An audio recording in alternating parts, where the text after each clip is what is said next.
Hello friends, GDS postal world में आपका फिर से स्वागत है। जैसा कि आप सब ने फरमाइश की थी कि मैडम पीए वाला एग्ज़ाम होने वाला है, डिपार्टमेंटल एग्ज़ाम, तो उस पर कुछ क्वेश्चन लेकर आइए। तो मैं जो है कुछ जो क्वेश्चन है वो मैथ्स के आपके सामने लेकर प्रस्तुत हुई हूँ, ताकि आप लोगों को ये पता चल सके कि किस टाइप के क्वेश्चन जो है इस डिपार्टमेंटल एग्ज़ाम में पूछे जाते हैं, ताकि आप अभी से उसकी तैयारी कर लें। तो बिना किसी देरी के चलिए स्टार्ट करते हैं हमारा आज का ये वीडियो। तो सबसे पहला क्वेश्चन जो आपके सामने रखा गया है वो है, बोर्डमास के नियमों का उपयोग कर निम्नलिखित प्रश्न का मूल्यांकन करें। तो आप जो है प्रश्न देख सकते हैं। प्रश्न है 3 गुणा 6 प्लस 12/4। अब इसमें बोर्ड मास का नियम लगाना है। तो फ्रेंड्स, सबसे पहले मैं आपको ये बता दूं कि बोर्ड मास का अर्थ क्या है।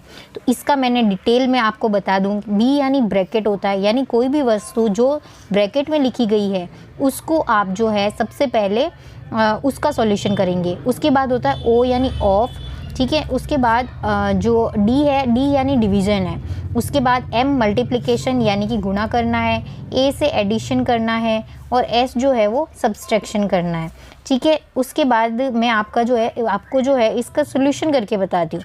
अब सबसे पहले आप देखिए कि जैसे 3 गुणा 6 है, तो इसके अकॉर्डिंग सबसे पहले यहाँ पर हमारे पास गुणा भी है, प्लस यानी एडिशन भी है, और जो ये डिवीज़न है वो भी है। तो सबसे पहले जो इस लाइन में सबसे पहले डिवीज़न आता है, इसलिए हमें जो है भाग पहले देना पड़ेगा।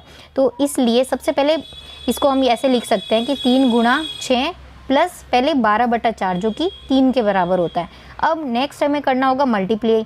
तो मल्टीप्लिकेशन यानी गुणा, तो 6 गुणा 3 करेंगे तो ये हो जाएगा 18, ठीक है। और प्लस 3, और 18 और 3 कितना होगा फ्रेंड्स? 21। तो जो इसका सही उत्तर है वो हो जाएगा हमारा 21। तो इस प्रकार से जो भी बोर्ड मास के प्रश्न आएंगे उनको आपको सॉल्व करना है। अब हम हमारे दूसरे प्रश्न की तरफ चलते हैं। दूसरा प्रश्न देख लीजिए, ये है कि 963 का आधे का 2/3 कितना होगा। तो ये जो है बहुत ही इजी क्वेश्चन है, इसको ध्यान से समझिए आप, मैं आपको बहुत अच्छे से समझाती हूँ। सबसे पहले तो आपको क्या करना है, 963 का आधा यानी इसको मैं 1/2 लिख सकती हूँ, और इसका 2/3 यानी का जब भी शब्द आता है तो उसमें हमें गुणा करना पड़ता है, का 2/3। जब अपन इसको सॉल्व करेंगे, 2 से 2 गया, यहाँ 3 से काटोगे तो 3 3 9, 3 दूनी 6 और 3 एकम 3। तो इसका जो है सीधा आंसर है 321। इस टाइप। तो हम हमारे नेक्स्ट क्वेश्चन की तरफ चलते हैं। क्वेश्चन पूछ रहा है कि एक 120 मीटर लंबी ट्रेन सिग्नल पोस्ट को 20 सेकंड में पार करती है। सिग्नल पोस्ट को पार करने के बाद ट्रेन 60 सेकंड में पुल को पार करती है। तो पुल की लंबाई ज्ञात करना है। तो सबसे पहले आप ये देख लीजिए कि आपको क्या क्या दे रखा है। एक तो आपको जो है ट्रेन की लंबाई दे रखी है फ्रेंड्स, ठीक है। 120 मीटर लंबी ट्रेन होगी। उसके बाद उसका टाइम दे दिया 20 सेकेंड, और जब वो पुल को पार करती है तो उस समय जो ट्रेन का टाइम था वो 60 सेकेंड दे रखा है, कि जिसमें उसने अपना जो पुल है वो पार कर लिया, ठीक है। अब मतलब ये जो 3 चीज़ें हैं ना, ये तो अपने को गिवन है कि ट्रेन की लंबाई 120 मीटर है, समय 20 सेकेंड है, और पुल को पार करने में जो लगा समय है वो कितना है, 60 सेकेंड है, ठीक है। तो ये चीज़ें तो हो गई गिवन है, ठीक है, ये सब है गिवन। अब हमें पता है कि फॉर्मूला होता है, चाल जो होता है वो किसके बराबर होता है, दूरी बटा समय के बराबर। तो जब ट्रेन सिग्नल पोस्ट को पार करेगी तो उस समय जो चाल है वो दूरी बटा समय के अनुसार 120/20 यानी कि 6 मीटर पर सेकेंड हो जाएगा, ठीक है। अब हमेशा ये याद रखना कि जब भी कोई ट्रेन जो है किसी दूसरी ट्रेन को या किसी पुल को पार करती है, ये बहुत इंपॉर्टेंट पॉइंट मैं आपको बता रही हूँ कि ये बहुत ज़्यादा इंपॉर्टेंट, इसको ध्यान से सुनिए, कि अगर कोई भी ट्रेन किसी ट्रेन को या किसी पुल को पार करती है तो उस समय हमेशा जो दूरी है वो ऐड होती है। इसलिए यहाँ 120 + x, क्योंकि हमें x जो है वही ज्ञात करना है, इसलिए हमने जो पुल की लंबाई है उसको x माना है। अब यहाँ जब वैल्यूज़ पुट करेंगे तब हमें सॉल्यूशन करने के बाद जो हमारा आंसर है वो 240 मीटर प्राप्त हो जाएगा, ठीक है। तो ये हो गया क्वेश्चन। इस टाइप के क्वेश्चन जो है आप प्रैक्टिस कर लीजिए ताकि आपको आसानी हो जाए। अब हम नेक्स्ट क्वेश्चन पे चलते हैं। चौथा प्रश्न है, एक नदी की धारा की गति 3 किलोमीटर प्रति घंटा और स्थिर पानी में एक व्यक्ति के तैरने की गति 5 किलोमीटर प्रति घंटा है।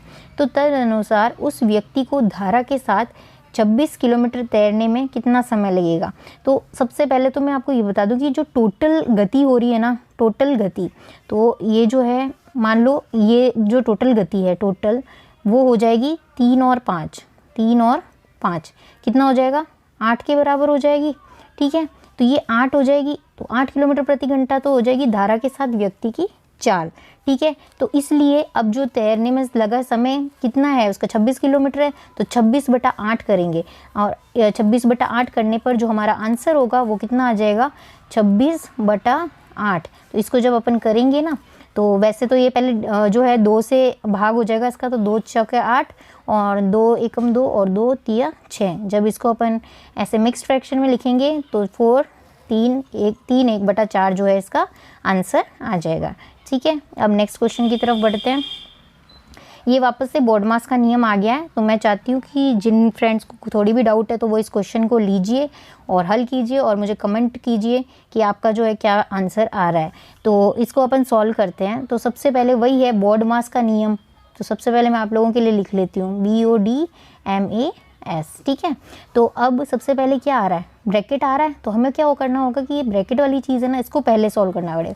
अब ब्रैकेट में भी सबसे पहले क्या क्या आ रहा है, सब्सट्रैक्शन भी आ रहा है यानी माइनस भी आ रहा है और गुणा भी आ रहा है। अब इनमें गुणा जो है वो पहले आता है और फिर सब्सट्रैक्शन आता है, तो पहले गुणा कर देंगे तो ये हो जाएगा 26, हाँ तो ये हो जाएगा 26 माइनस और 13 दूनी कितना हो जाएगा 26, है ना। तो ये तो हो जाएगा 0 और 0 भाग 2 प्लस 1 आ जाएगा, ये 0 ही होगा और प्लस 1 आ जाएगा, तो इसलिए इसका जो आंसर है वो हो जाएगा 1। ठीक है फ्रेंड्स, अब नेक्स्ट पे चलते हैं। ये वापस एक बॉडमास का नियम है और उसी के अकॉर्डिंग अपने को करना है। सबसे पहले ये जो ब्रैकेट वाली जो चीज़ है इसको आप जो है वो सॉल्व कीजिए। तो इसको अगर सॉल्व करते हैं अपन तो 7 + 7/7 कितना हो जाएगा 1 और 7 और 1 मिलकर हो जाएगा 8। ठीक है, तो ये हो जाएगा 7 + 7 × 8 ये हो जाएगा। ठीक है, अब ये वापस एक ब्रैकेट में है। ठीक है, और प्लस यहाँ 7/7 आप अलग कर सकते हो जो कि 1 के बराबर हो जाएगा। अब ये देखिए, अब यहाँ पर भी पहले जो है हमें मल्टीप्लाई करना पड़ेगा, तो 7 + 7 7 × 8 = 56। ठीक है, और प्लस 1, अब ये बस इसको ऐड कर लीजिए और जो इसका आंसर है वो हो जाएगा 64 यानी 64। ठीक है, उसके बाद हम नेक्स्ट क्वेश्चन की तरफ चलते हैं। ये जो है 7वां क्वेश्चन है। अब 7वें क्वेश्चन में क्या पूछा है कि जो रमेश है वो कमल से 2 गुना तेज काम करता है। यदि सागर अकेले काम जो है 18 दिन में कर सकता है तो वो दोनों मिलकर जो है वो पूरा जो काम है। तो फ्रेंड्स क्वेश्चन के अकॉर्डिंग जो कमल है ना वो 1/18 में काम करता है, तो रमेश इससे 2 गुना ज़्यादा कर रहा है यानी 2 × 1/18 जो कि किसके बराबर होगा 1/9 के बराबर हो जाएगा। तो अब दोनों का जब करा जाएगा तो इनका क्या होगा काम जो होगा वो ऐड हो जाएगा यानी 1/18 और प्लस 1/9 जो कि 3/18 के बराबर आएगा और इसको काट के जो अपना आंसर है वो आ जाएगा 1/6 यानी कि 6 दिन में वो दोनों मिलकर काम जो है पूरा कर सकते हैं। तो इसका जो आंसर है वो हो जाएगा 6 दिन। ठीक है, अब नेक्स्ट क्वेश्चन की तरफ चलते हैं। एक रेलगाड़ी 36 किलोमीटर प्रति घंटा की गति से चल रही है, तो 600 मीटर की दूरी तय करने में वह कितने सेकंड लेगी। तो सबसे पहले आपको ये चेकआउट करना है कि इसमें हमें जो टाइम पूछा है ना वो सेकंड में पूछा है, जबकि ऊपर क्वेश्चन में जो हमें टाइम है वो घंटे में दे रखा है। तो सबसे पहले हमें जो इसका कन्वर्जन करना पड़ेगा। तो 36 किलोमीटर यानी 36 × 1000, क्योंकि किलोमीटर को भी मीटर में बदलना पड़ेगा, और यहाँ पर जो घंटा है वो 60 × 60, ये तो मिनट में चेंज हो गया। ठीक है, सॉरी मिनट × सेकेंड हो गया, है ना। उसके बाद ये जो है इसका जब काटेंगे अपन तो ये 2 0 से 2 0 कट जाएंगे और 6 6 जा 36 और ये 36 पूरा कट जाएगा, तो इससे आ जाएगा 10। ठीक है, अब यहाँ पूछा कि 600 मीटर बटा समय। ठीक है, ये होता है। अब चाल जो है हमने निकाली थी, है ना 10। ठीक है, तो ये 10 हो गया, दूरी हमें 600 दी है और टाइम जो है वो हमें निकालना है। तो टाइम कितना हो जाएगा 600/10 जो कि किसके बराबर आ जाएगा 60 के बराबर, इसलिए जो इसका आंसर है वो हो जाएगा 60। ठीक है, तो ये जो है कुछ क्वेश्चन चाल और दूरी पर हैं, इनको आपको अच्छे से प्रैक्टिस करके जाना पड़ेगा। अब जो नेक्स्ट क्वेश्चन है वो लाभ प्रतिशत के ऊपर है। क्वेश्चन बोल रहा है कि यदि विक्रय मूल्य 2 गुना कर दिया जाए और जो लाभ है वो 3 गुना कर दिया जाता है, तो लाभ का प्रतिशत कितना होगा? तो हम मान लेते हैं कि लेट जो विक्रय मूल्य है, सेलिंग प्राइस जो है वो हो जाएगा x। तो मान लेते हैं कि जो कॉस्ट प्राइस है यानी जो क्रय मूल्य है उसको अपन y मान लेते हैं। तो स्टार्टिंग में फर्स्ट केस देख लें तो उसमें जो प्रॉफिट है वो हो जाएगा x माइनस वाई के बराबर, ठीक है।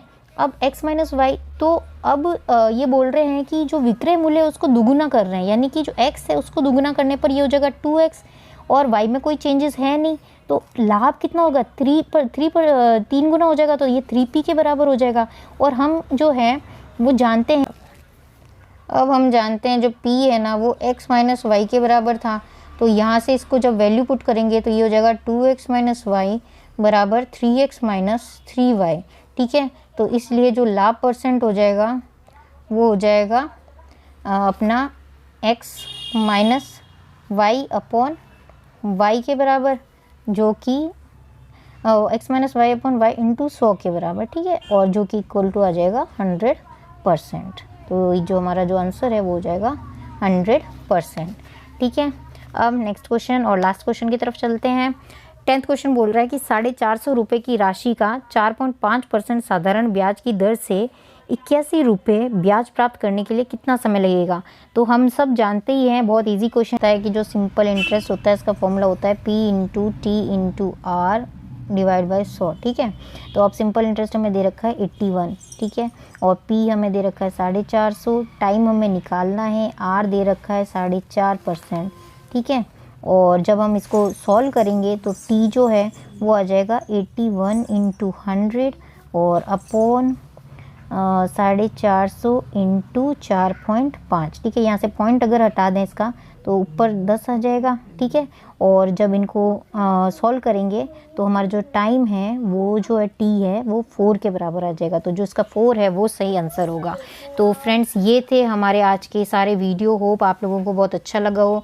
अगर अच्छा लगा हो तो चैनल को सब्सक्राइब कीजिए, वीडियो को लाइक कीजिए और भी कमेंट कीजिए कि हम जो है नेक्स्ट प्रश्न जो है वो किस टाइप के लिए लेकर आएँ। आप चाहते हो तो मैं आपके लिए जीके के ऊपर भी ये बना सकती हूँ और जो रीजनिंग वगैरह है उनके ऊपर भी हम ला सकते हैं। अगर आपको वीडियो बहुत अच्छा लगा हो तो लाइक ज़रूर कीजिएगा और बेल का नोटिफिकेशन के लिए बेल ज़रूर प्रेस कर दीजिए। Thank you so much, bye bye.